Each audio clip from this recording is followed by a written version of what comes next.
Good morning, good afternoon, or good evening, depending on where you are in the world, and welcome to today's DevOps.com webinar, brought to you by TechStrong. My name is Cody J. Brown, and I will be moderating today's session. We have an exciting presentation ahead of us, but before we begin, I have just a few housekeeping notes. Today's event is being recorded, so if you miss any or all of the discussion, it will be made available to rewatch. You will receive an email after the webinar concludes with a link to access the on-demand. We also want to hear from you throughout today's presentation, so please remember to send in your questions at any time using the Q&A tab. We will try to address as many questions as we can get, so please remember to send them in early. We also encourage discussion by using the chat tab, so let us know your thoughts, your comments, suggestions, or just say a quick hello. Finally, at the end of today's webinar, we have a drawing for 4 $25 Amazon gift cards. Stick around to see if you are one of our 4 lucky winners today. Let's go ahead and kick off our webinar. The topic today is tired, pun intended, of late nights fixing cloud infrastructure incidents. And to help answer that question, I'm joined today by Xiaoyun Zhu, CTO at Filament, and Prasein Shelar, Cloud Orchestration Specialist at Filament.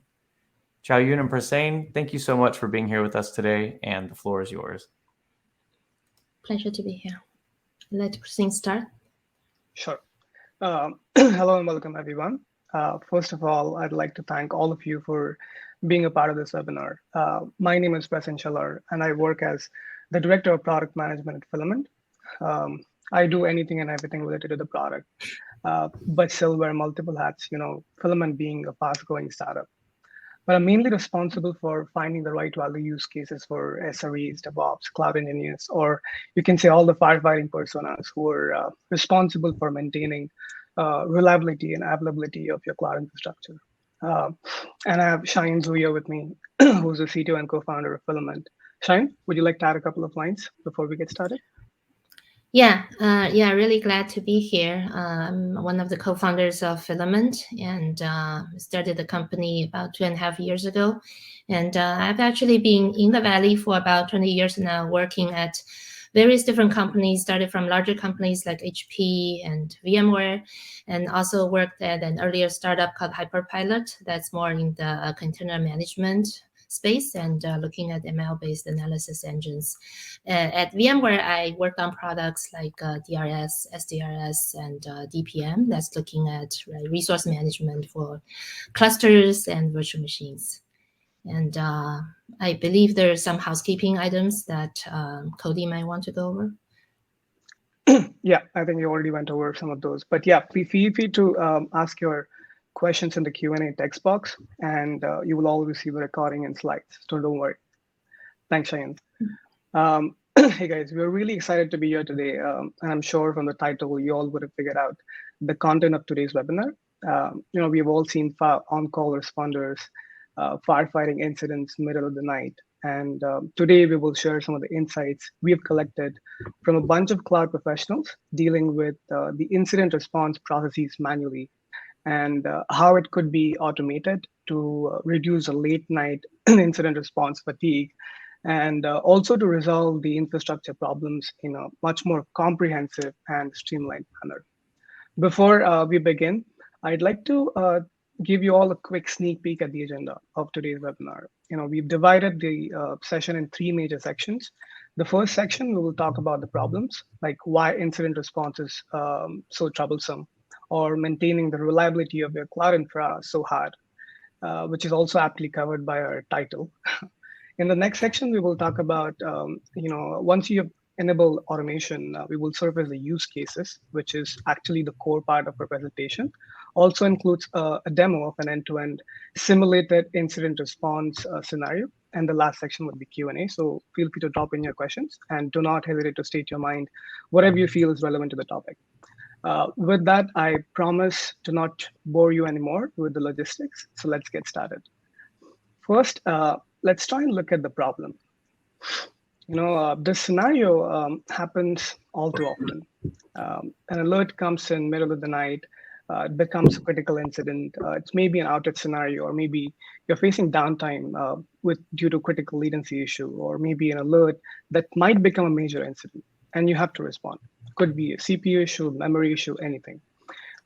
You acknowledge the incident at 3:05, and assign it to the right team, find relevant stakeholders. You find a runbook, if possible, to avoid the mishap.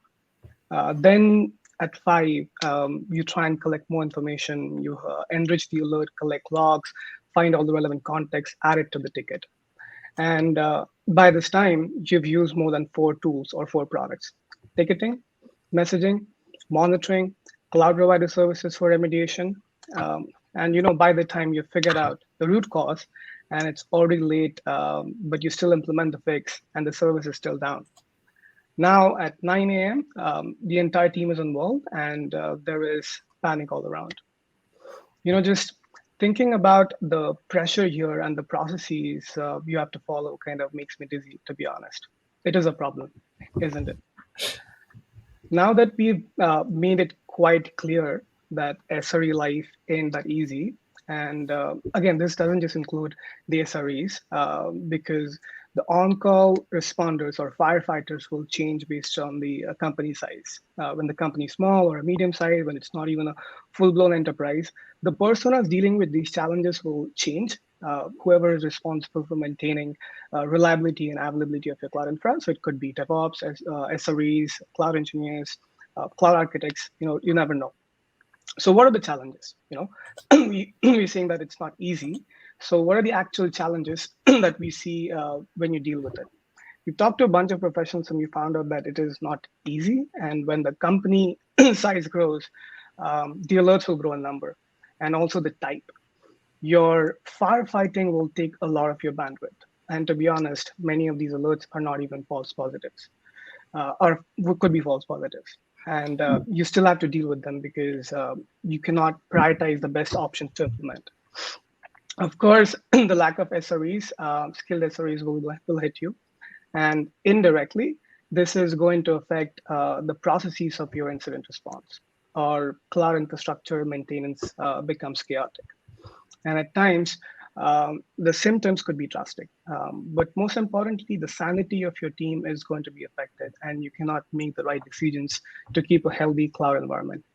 You're just dealing with the in-hand issues. And eventually, you will impact the mean time to resolution. And as a result, you will notice unhappy customers, broken SLAs, which is nothing but playing with the ultimate goals of your organization. And the direct measurable outcome is going to be downtime cost. According to a survey done by Statista, more than 50% of the enterprises lost either 500K or more than 500K dollars an hour. I'm sure all of you remember the latest Facebook outage. Again, I'm not trying to correlate anything here, just giving you all an example. In the end, all I want to say is that this issue is not trivial, and it's a no-brainer that we all can associate the cost associated with this, with these challenges, maintaining cloud infrastructure. And with more and more cloud adoption, this issue is bound to get bigger. So with that, let's see what it really means to investigate a cloud incident manually and what are the challenges. And this is actually a great segue for Cheyenne to come in and discuss briefly how a tool like Filament was created to handle this in a much more comprehensive manner and make the whole incident response paradigm streamlined. Over to you, Cheyenne. Mm-hmm. If you can move on to the next slide. Yeah, so we just want to kind of quickly talk about what like a typical incident response workflow might look like, right, in a common environment. Let's say maybe an alert comes in that basically reporting some service is either inaccessible or maybe extremely slow. And let's say an SRE is assigned, right, for investigation and remediation. And we all know that many of the, many companies already have kind of a suite of different solutions for helping with these problems. Maybe people might go to some dashboards to check different incidents and alert status. Maybe go to the monitoring dashboard to look at different metrics, and there are also logging solutions like Splunk, right? And people can go and check out different logs of different services, different systems, look for certain error messages that might be recognized. So here, then some conditional logic might happen, right, in people's decision-making process. One example might be that you will be looking at the latency of certain microservice, right, that might be exceeding certain threshold, and at the same time, people can be looking for log messages for related services and see if they're recognizable error messages, right? So all these signals can come in together, and typically then SRE might look at these and reason about it, and based on experience, they might say, oh, I know, I have certain actions that I can take for fixing the problem. And they might say, I'm going to copy over certain, let's say, pod logs, right, from Kubernetes clusters. I want to copy them over to an S3 bucket before I initiate an action, and I might also create Jira issue to track it at the end. I can close the Jira issue by posting the log and posting the S3 link and so on. So in this whole process, we can see that, right, there are many things that need to happen, and people's experience and domain knowledge need to come into play.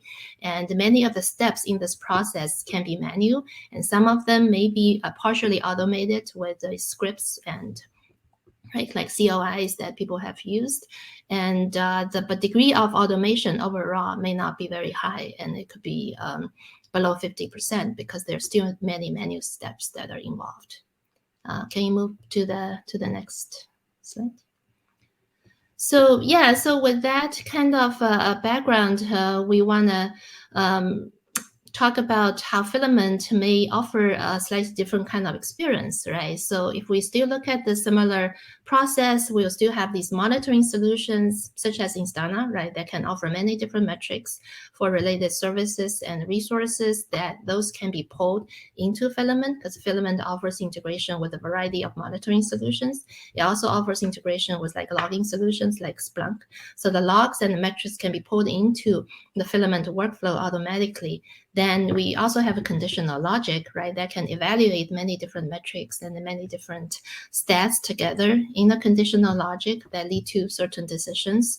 And in this kind of example, I'm showing kind of like a fully automated workflow that none of the steps involve manual effort, right? Because, after the conditional logic in the workflow, it can quickly come up lead to certain actions that need to be taken. For example, like in the example I gave before, maybe in the EKS cluster, you want to copy over the pod logs into an S3 bucket. Maybe you will identify certain pods that are for the problematic services, and SRE might decide to kill those problematic pods and let Kubernetes restart them fresh, and hopefully to bring the service back online. And at the end, you may also involve some like project management and process management solutions like Jira, right, for managing the issues and also for keeping the logs on S3 bucket and all of that's tracked.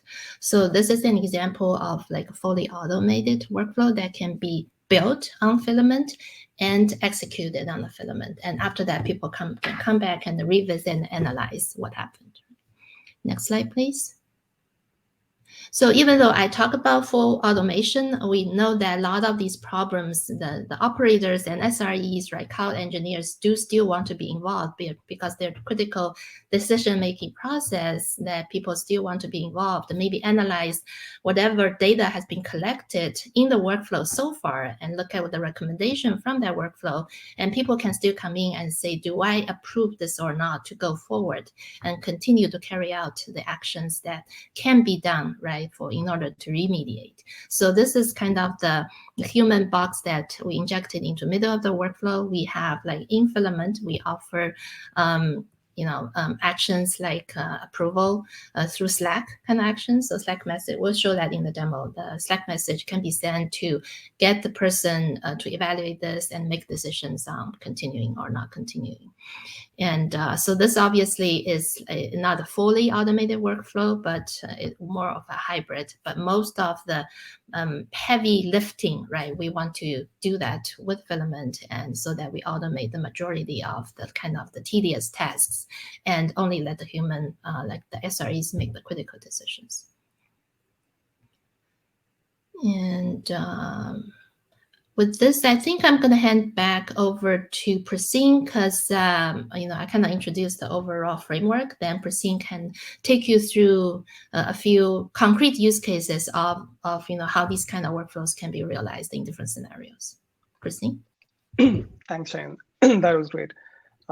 So now that we've seen it is important to automate, but it is not just the headless automation that would do the trick.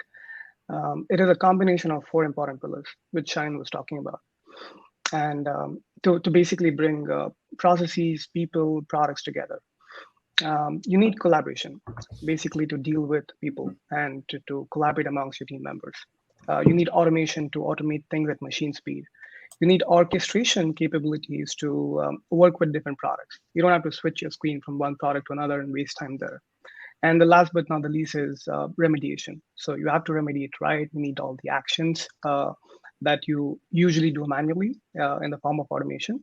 So to do this, of course, you need a product that does it or combines these pillars natively with for the same kind of use cases or the persona, right?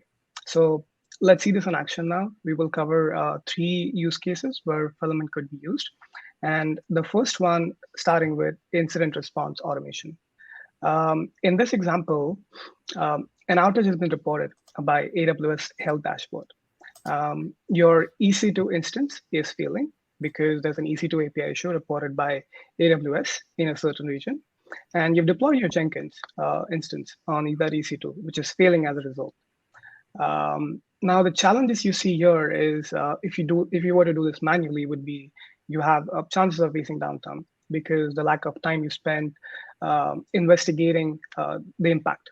You have lack of context because you have to do it manually, collect all the API specific info from tools like Datadog, either via synthetic tests or monitors, and of course the lack of automating key processes in the investigation because it's going to take a lot of your time, right?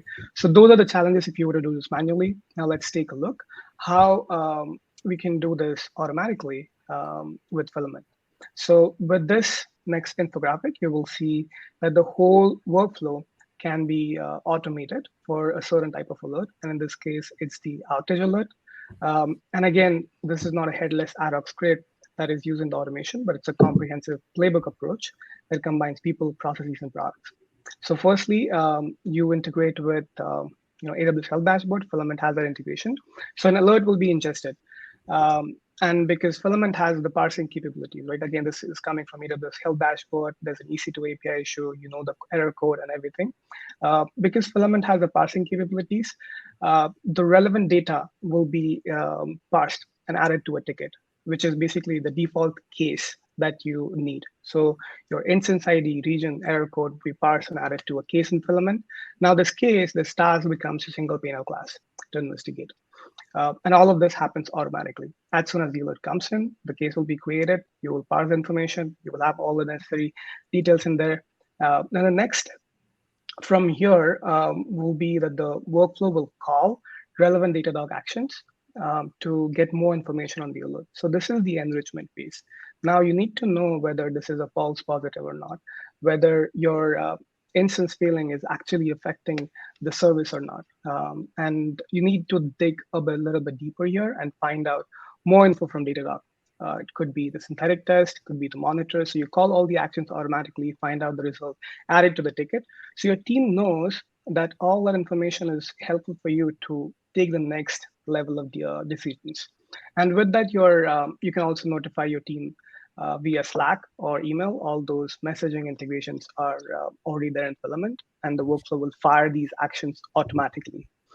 And the next step, which is, of course, not the least important, but the most important one is if it's a solid alert and if it's not a false positive, the workflow will proceed and take the necessary remediation actions. And I leave this up to the demo to show you what could be done here. And because you need like end-to-end automation pillars, if this workflow were automated in Filament, your life becomes so much easier. You don't need to spend doing this manually. So we will see this in action now. So I'll pass it over to Cheyenne to present the most interesting part of the webinar, that is the demo. Over to you, Cheyenne. Okay. So going to start my screen sharing. Can you guys see my screen? Hello? Yes, we can see a screen. Sure. Okay, cool. Yeah, so this is basically, I'm showing you and what we call workflow editor screen in the Filament system. This is where an SRE or cloud engineer can come in to build a workflow, right? Because we offer like a library of what we call actions that people can apply that are basically executed against many different services, right? Also all the incident management ones that we talk about, monitoring solutions, and all the AWS services. We can call AWS API to execute different actions, and Slack, Jira, all these collaboration and process management tools, and many others, right? For GCP, we offer integration with GKE service and so on. So for this particular workflow, this is the one that the scenario that Prasim mentioned, that there's certain outage, let's say in the AWS environment, and AWS health service event can be triggered for alerting these kind of outage, right? So before I kind of kickstart the workflow itself, in this concrete example, I just want to say that this workflow is for responding to incident and remediate problems for a particular service. And here the example service that we're using is a Jenkins server. So it's like a typical CI/CD tool that many people use. So this is there's a container that's running the Jenkins server in AWS, right? So we can see that this service right now is alive and running. And we also talk about integration with many different monitoring solutions, obviously Datadog being a very popular one, right? So here we've set up a few different monitors for the service. So this is for the API, service level API, and this is like synthetic test that Datadog offers. You can set up these monitors for monitoring whether this Jenkins service can actually be health checked and proved to be accessible, right? So this is synthetic monitor, and we also have some other system level monitors. This is an example of it being the EC2, the check status. It will basically check the Jenkins server, the EC2 instance that's running the Jenkins server, whether it's healthy or not, right? So these are just kind of examples of application level monitors and system level monitors that can be set up. And these actually have been integrated into Filament and will be used for this whole incident response process, right? So with that, let's quickly kind of walk through what this workflow is actually trying to accomplish, right? So we talk about a trigger. So we have a bunch of trigger nodes responding to different types of third-party services, and AWS being one of them. In fact, if we go to the settings page, we can also see kind of integration that we offer with many other services, right? So Datadog, New Relic, Instana, and so on. These are monitoring services, and Splunk for logging, and obviously Slack for communication, and their messaging services like Twilio, and and many other, and also like incident response, right? Ticketing systems like PagerDuty, ServiceNow, and so on. So this kind of give you a glimpse of different type of services that we integrated with, and obviously we're adding a lot more there. And quickly walk through like how you set up an integration with AWS Health service, because this is the kind of the trigger that will come into, that'll kickstart the workflow that we just talked about, right? So usually, we have instructions to offer people how to set up these kind of integrations, and we use webhook, and so we have certain URL for the webhook from Filament that people can take, as well as API keys, right, for entering into the AWS Health service and in the event bridge rules, in order to, when the event happens, the event data can be sent over to the webhook on the Filament side in order to trigger the rest of the process to happen, right? So this is how the service can be, integration can be set up. So that's kind of what the first trigger node, trigger step that you see here. And then we basically, when the actual alert data actually comes into the system, as part of the workflow, this can be, this is probably, like example of a workflow that can be built by an experienced SRE person.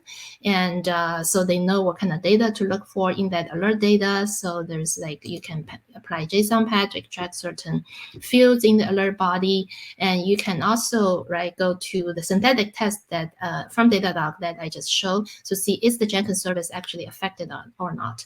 Because the AWS house here is actually pulling like it's receiving all the potential outage events for any services. So many things could be affected. But for this workflow, we're focusing on fixing and make sure the Jenkins service is alive. So it's going to go and check, right, the Jenkins service API, make sure it's actually running.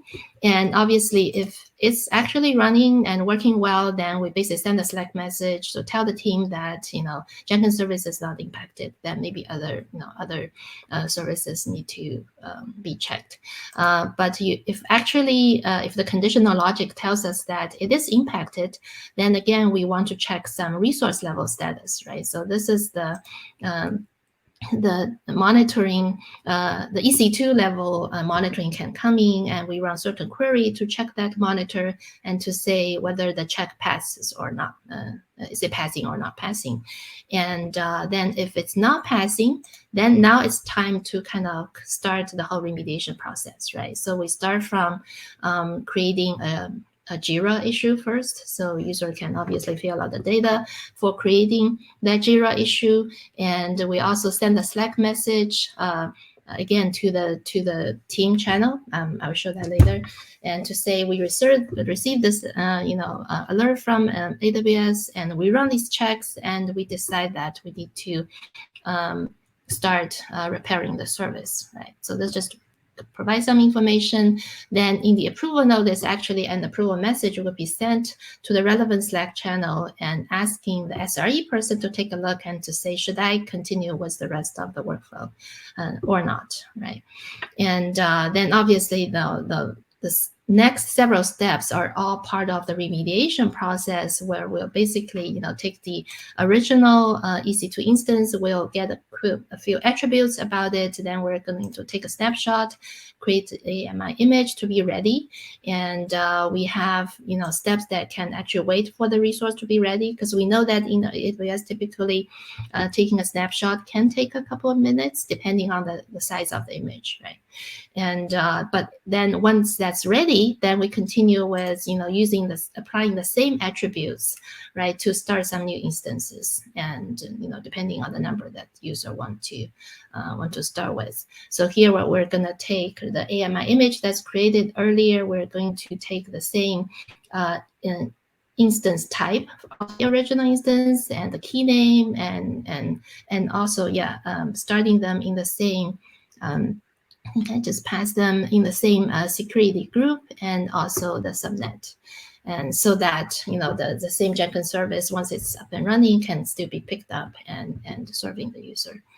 So so the new instances will be started, and the old instance, original problematic one, will be stopped. And again, we are going to wait for the new resource to be ready. And the last step, or almost the last step, right, before everything is done, is that we need to update the DNS record in Route 53 to point to the new instance that started, right? So that then is still accessible. And this kind of completes all the remediation steps of the workflow that will actually be fixing the problem. And at the end, we want to do a double check, because that's like typically an SRE would do, right? After I've gone through these steps, I'm going to go and check some monitors. Here, we just check the synthetic monitor again to make sure Jenkins API is actually accessible again. And based on whether that's successful or not, again, we send a Slack message and basically inform the team whether either it's successful or remediation has failed. That means you have to look at some other options. So this kind of concludes the kind of overview of what this workflow is trying to accomplish. And so let's try to actually execute this workflow. And So because this is an AWS outage event that we're assuming, right, and we don't have outage right at this moment. So I'm going to ask my colleague, our engineer Varun, to actually emulate the event by sending an alert message to our webhook, so we can have this process started. And so Varun, let me know when that started. And to look at that, one thing, so while Varun's doing that, I want to quickly mention that these kind of events, we actually, in Filament, we manage them through what we call tasks. So we create different task types that can be associated with these kind of workflows that I just described. In this particular demo, right, I've created an example task type called AWS Health EC2 issues, right? That's associated with the workflow that we just saw. Then in that case, when the event actually comes in, a new task will be automatically created to track, right, the execution of that workflow. So this is the tasks listing page. As we can see, a new task has just been created. So this is called EC2 Right Health event. And if we go to that task, that's basically, yeah, this task has a default workflow, the EC2 replace remediation, which is a workflow, yeah, we just looked at earlier. And this is already being kicked off and in execution now. And let's look at that. Okay, so here we see the steps that we just walked through in that workflow. We got the trigger that comes in, and obviously we have some data processing steps, and we did pull the Datadog synthetic test result. That's step number 4. We also pulled the Datadog EC2 monitor status, and we processed, we created the JIRA issue, and I can quickly check that, and I can see. Okay, this was the new JIRA issue that was just created. So we call it AWS Health Alert. If we go back to the execution after that JIRA issue is created, we send a Slack message to our alert channel. We also send approval message. So let's check that. Okay, so right, so these are the 2 Slack messages that we just received. The first one was basically saying that we received alert from AWS Health. We check Jenkins service is impacted. The next one says, then we check the EC2 instance is also impacted. And the next is the approval message that says that we want to go through the EC2 replace remediation workflow. Do you approve or not? So let's see, at this point, I'm gonna click now approve so that the workflow can continue, right? Yeah, so it shows that I am the user who had approved this workflow. And if we go back to the workflow, then it's going to start the rest of the remediation process. And as we know that we're going to start taking snapshot of the EC2 instance and wait for the new instance to come up and be ready. So that'll take some time. So I think this is a good point that I'm going to hand over back to Prasim, and so he can talk you through the other use cases while this one is in execution. And at the end, we can come back and check the status of this workflow again. So with that, let me hand it back to Prasim.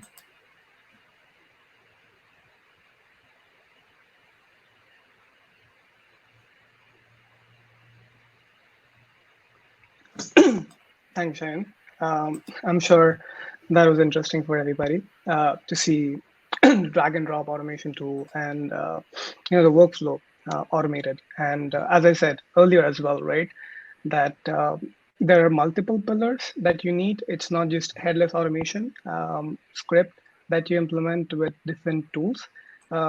You have to combine the 4 major pillars in this streamline automation, which makes your life much more easier.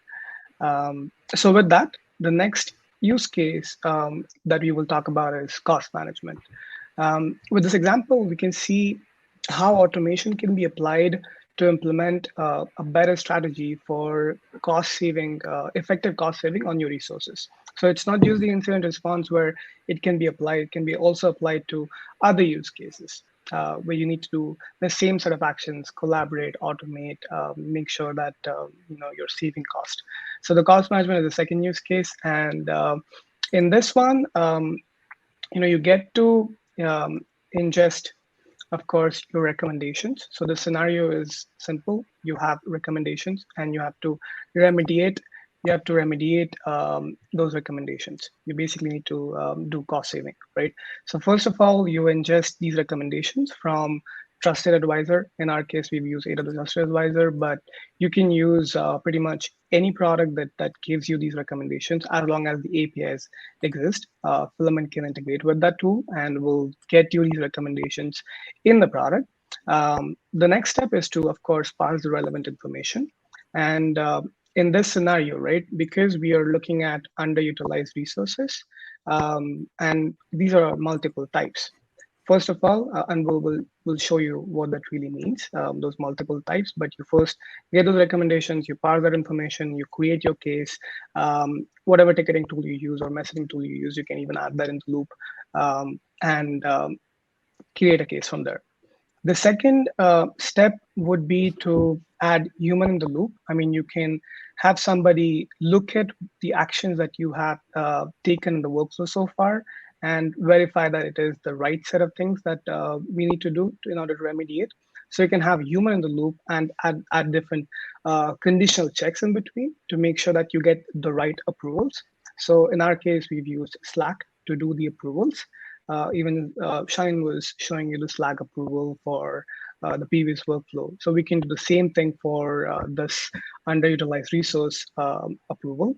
And once you have approved the workflow, right, to proceed and remediate, the next step, which is going to be the most interesting step, is you now have seen EC2 instances with low utilization. You have EBS volumes, and you can actually see these volumes in the workflow when after the data is parsed.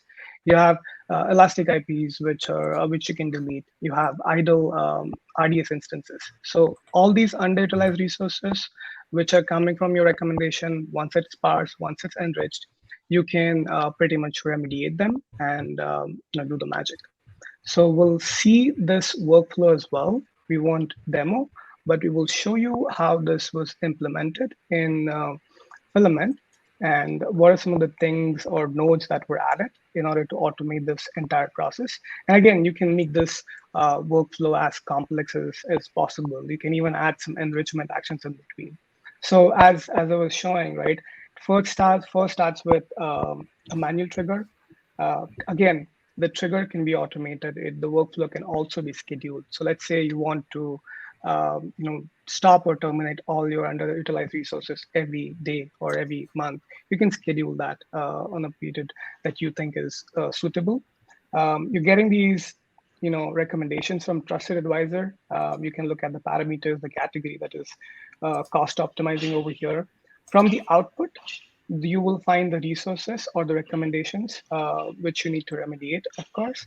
And you can parse that with JSON path. First of all, you will see, so in the first conditional, right, there are 4 cases. There's EC2, RDS, and other things. In the first conditional, you were kind of going over the low utilization of EC2 instances with this JSON path node. If you know that there are instances which are low utilized, you can add an approval in between, first of all. Again, send a Slack message to your team that your EC2 instances have low utilization. Do you want to go ahead and stop them? You can add this approval. The similar Slack message would be sent to the right persona. And then after that, this particular action, EC2 stop instances, which is actually in an AWS node, and you can see the parameters over here, which are being selected from the previous node. So we're chaining the output of Trusted Advisor with the conditional to stop the instances, which is again coming from the JSON path. which is the conditional of this workflow. And you're stopping all the instances which are low utilized. So this is the first conditional. Similarly, a set of conditions can be applied for EBS volumes where you have the second JSON path and the conditional to check if there are EBS volumes which are underutilized. You send a Slack approval again, and you ask the person again whether you want to go ahead and delete these snapshots. You go ahead and delete the volumes, basically. Which is again coming from the JSON path and the conditional, right? So this is the second conditional where you're looking at the EBS volumes. The first one was EC2. The third condition, again, which is coming from the same set of recommendations from Trusted Advisor, would be your unassociated elastic IP addresses. Again, the data comes from the output of recommendations. You have approval here. You apply a loop over all those elastic IPs, and you release those addresses.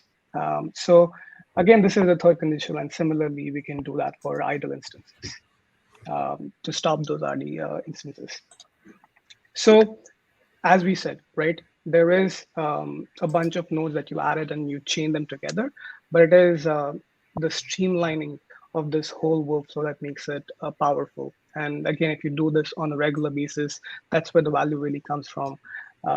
And you get to see this in a one-stop shop product in a case altogether, which makes it easy for you to implement. Shine, you want to add a couple of lines on this workflow?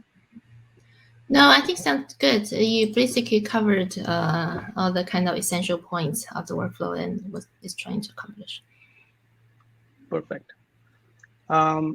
With this, we'll take a look at the third use case, which is deployment orchestration. If you want to automate your infrastructure, then you must have used multiple types of code, which is Bash, Python, CodeWritten, HCL, and you use tools like Terraform, Ansible, right? So the problem here is, how do you run and manage multiple types of code? And to address this, Filament gives you a single platform that lets you orchestrate multiple systems and let you handle secrets, state, and configuration together. And you focus on the business logic of your to automate your tasks.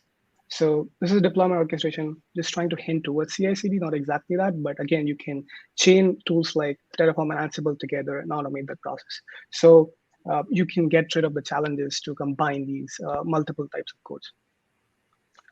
The workflow is, again, pretty simple. You have a request, first of all, that is coming from either a ticket, which is created for self-service resource provisioning, or it could be an incident remediation, it could be a manual trigger for maintenance. It comes into Filament, and at this point in time, the scenario is simple, that you need to connect two tools together, which is Terraform and Ansible, in order to deploy an application server, first of all, the infrastructure, and then deploy an application in it. So imagine parsing data between Terraform and Ansible with a simple clicks, a few simple clicks and a few lines of code. Again, a drag and drop, because we combine these tools together. So imagine you have a Terraform template that deploys various resources in the cloud, and you have a sample template, and we combine your plan, apply, and show together. And you can also play with the variables because different teams will come and use this template to deploy different types of configurations.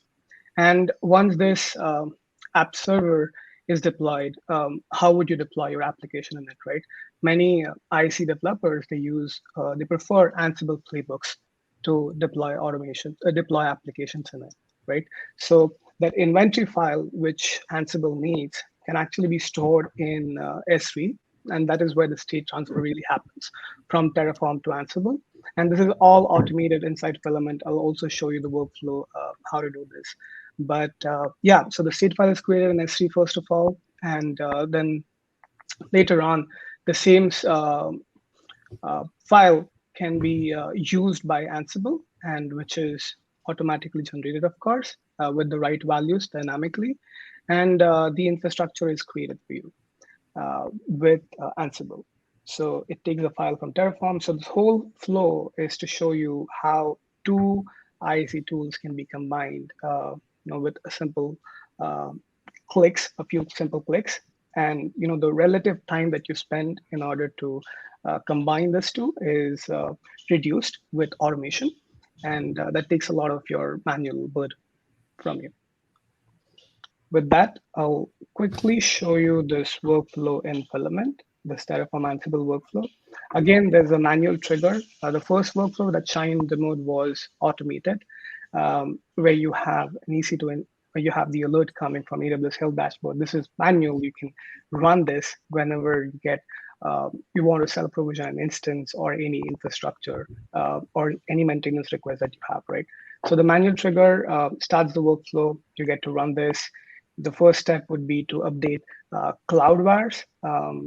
This is kind of, you have a template of Terraform, which is eventually going to be changed by different teams based on the configuration parameters that they have to use. So this node, Terraform Cloud update wires can be changed as the workflow goes on. Then there is Cloud Plan. You get to see the workspace name on the right-hand side. The parameter can be changed. You can choose the workspace that you need to use. Once defined, the similar plan can be applied to apply with the run ID of the Cloud Plan. So these nodes are combined. Then there's Cloud Show, which is going to put the inventory file. So the output of your infrastructure that is created is now applied, and which is shown and added to your S3 as an inventory file. So you have the infrastructure, which is deployed now, and the state file is being transferred to an S3 bucket, which is now going to be used by Ansible, because Ansible is what people prefer to deploy applications in, right? So you have Ansible, first node in here, which deploys your database server in the infrastructure that you have created. And it uses the inventory file that is created earlier and added to S3. You wait for that resource to go over and be completed. And then you run the second node, which is to run the app server. And then you have to deploy the two-tier application with this workflow. And you wait for it. You send a Slack message, again, a messaging integration here. So this whole workflow shows you how, even deployment activities where there's problem to orchestrate your code can be easily handled. With that, I'd like to move on. Shan, any?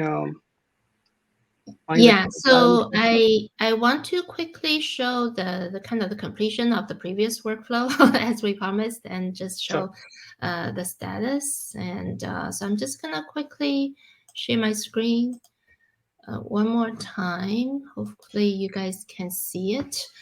And yeah, so this is the rest of the workflow. We mentioned that we previously went to the approval process, and then basically kicked off the rest of the workflow of replacing the non-functional EC2 instance with new ones, and also update the DNS record, right? So that's the number 21 is here is where the DNS record is updated. We can actually see that from, this is basically the public IP address of the service that's being updated. I didn't show the old one, but this is the new one. And actually the Jenkins service, is up and running again, as we can see from here. And in the workflow itself, we actually perform one more step to double check, right? Because that's what typically SREs will do themselves, is to maybe pull the synthetic test again to see is the service actually running or not. And then once it's successful, it's actually going to send another notification message to the Slack channel to inform the team, right? So this is a Slack message. We come back to this channel that we received at the end that basically says that the EC2 instance for Jenkins, the old instance has been replaced with the new instance. So the instance IDs are here, and also double check the Jenkins services actually up and running. So this basically kind of shows the completion of the workflow, the AWS Health event triggered remediation workflow that was executed just now. And so I want to hand back to Prasin to recap and summarize from here.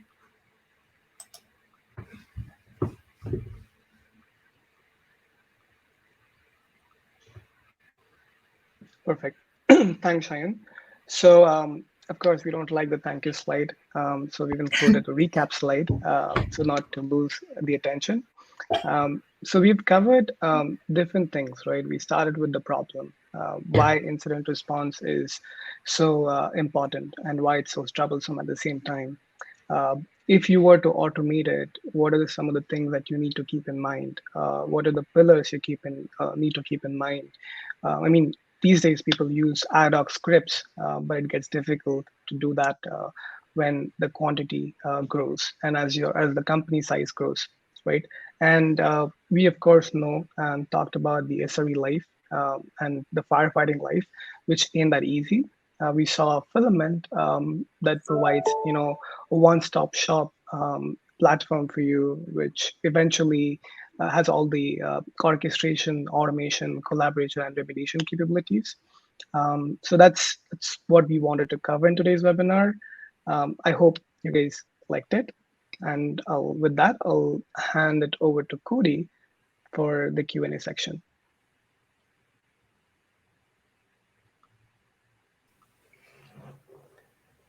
So at this point, we are just going to wait for a couple more questions to come in.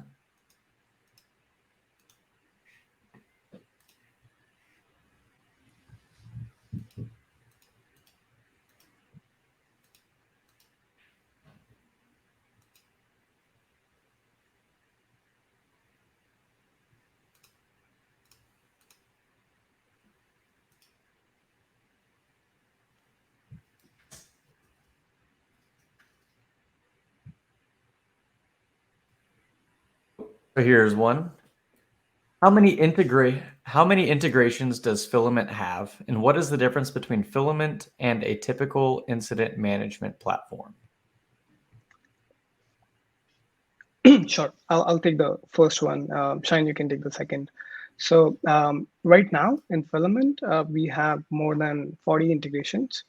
And again, as we said, right, the reason we integrate with so many tools is because you first need, the incoming alerts that will trigger the workflows for you, which will eventually get you started.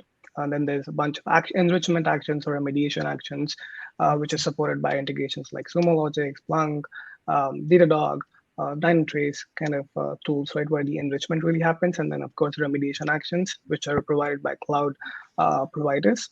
So this process is quite scalable. We can integrate with any tool. Again, the number is up to 40 right now, but we can integrate with any tool and any action as long as there's API supported. So yeah, thanks for that question. Shine? Yeah, right. I want to add to that a little bit. Maybe the variety of integrations. Obviously, there's inbound and outbound, right? Inbound as the trigger type that Prasin mentioned, that for other services to send data like incident data, alert data, into Filament in order to trigger certain actions to happen or certain workflows to be executed. And outbound is obviously Filament can make, can access other services by making API calls and using REST APIs and so on in order to execute certain actions in those services. And we also have like a full integration with all the variety of AWS services that AWS offers. I think there are more than 60 or something. Then or maybe a large number of them, and over like 6,000 different operations that the different AWS services can support. Right, that's kind of in our AWS action node that the user can configure, right, the type of operation, the type of input output, and then execute on that. And to answer kind of the second part about how this is different from the typical incident management solutions, and we know there are like a large variety of them out there, and we feel like incident management is kind of what gets this whole process started, right? When you receive incident, obviously you need to receive the alert. You want to be able to see like the data associated with that, and people need to be pulled into the process to help investigate, troubleshoot, and look for runbooks and kind of workflows to execute in order to remediate problems. And the Filament, starts from there but doesn't stop there, right? We kind of carry that through to enable people to apply the different logics that they typically apply on their jobs, and have that be part of the workflow, automated workflow. Then also kind of connect with all the remediation actions that will actually be executed.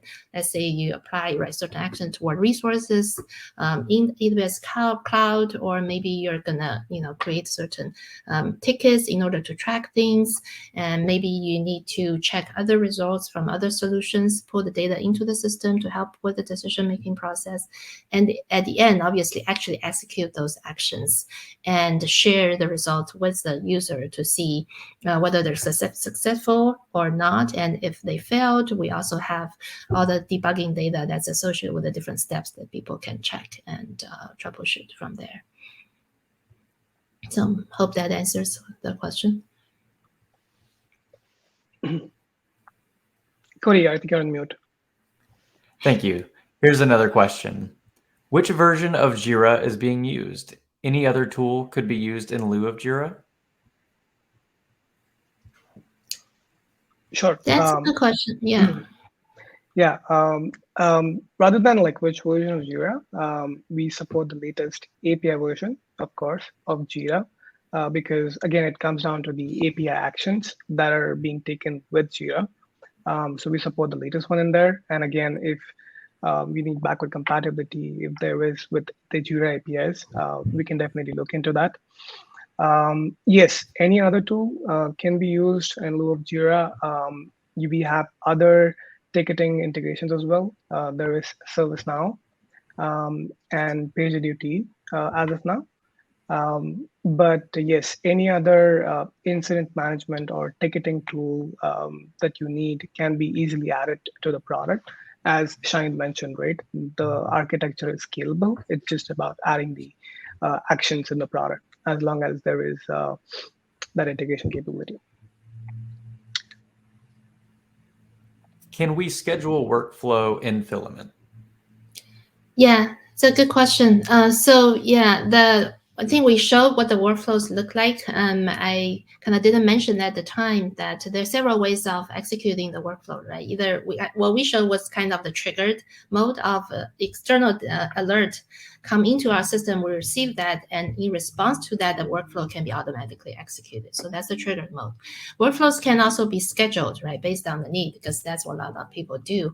And it could be time of day of week, whatever scheduling pattern that people have, they can be scheduled to run at certain time or at certain frequency as needed, right? Then finally, I think as Priscilla also mentioned, they can also be manually run. A lot of times probably for testing purposes, right? For testing certain workflows, they can be, even the trigger workflows, they can be run manually just to, in the dev test process. So these are kind of the three modes for executing workflows in Filament. All right, and it looks like we have time for one final question. Do I have control over what Filament can do to my infrastructure? Yes, yeah, that's also a good question. I think what we kind of glossed over was that, let's say you want to, the actions you want to apply are towards your AWS infrastructure, right? And so for Filament, that's what we refer to as a target account, because that's the actual user's AWS account. And the workflow, even though they're hosted in the Filament system, the workflow actually needs to be executed against the user's target AWS account. So what we use is an ability that AWS offers for authorization, right? To say, how do you authorize another account for coming and execute workflows in your account? So that's the trusted relationship AWS supports, that the user has full control over in creating that relationship in your account, right? So that's kind of, you go in to your IAM console, you create an IAM role, and you can define exactly what policies and permissions you can attach to that role. And then you basically grant Filament as another principal that can come in and assume this role when it's executing the workflow. And a lot of times the user will start with maybe with a smaller scope, limited permissions for that policy, so that you can attach, that you can test run Filament to, let's say maybe you start with read-only or only limited to certain types of resources, right? You can test Filament against those resources and see if they're successful. And then over time, those permissions can be enhanced and expanded to other resources. So that's kind of how it's supported right now. Outstanding. So it looks like we are at the top of the hour, so I am going to have to cut the two of you off. But is there any leaving notes, any final remarks you'd like to make before we close out today? No, I think thanks everybody for joining. We hope the information we presented was relevant and helpful, and we hope to catch up with all of you soon. And thanks again. Yeah, thank you for your time. All right, thank you both. And I'd like to give the audience a quick reminder that today's session was recorded. If you missed any or all of the event, just keep an eye on your email address. Keep an eye on your email inbox, and the on-demand recording will be sent to you shortly later. Now on to the 4 winners of our $25 gift card drawings. Our first winner today is Vinod K. Congratulations, Vinod. Our second winner is Michael B. Congratulations, Michael. Our third winner is Gervais B. So congratulations, Gervais. And our fourth winner is Natalia C. Congratulations, Natalia, and congratulations to our 4 winners. Xiaoyun and Prasain, thank you again so much, for putting together today's presentation and today's demo. I'd also like to thank our audience for being with us for the entirety of today's program. This is Cody J. Brown signing off. Have a great day, everybody. Thank you. Thanks, Thank you. Cody.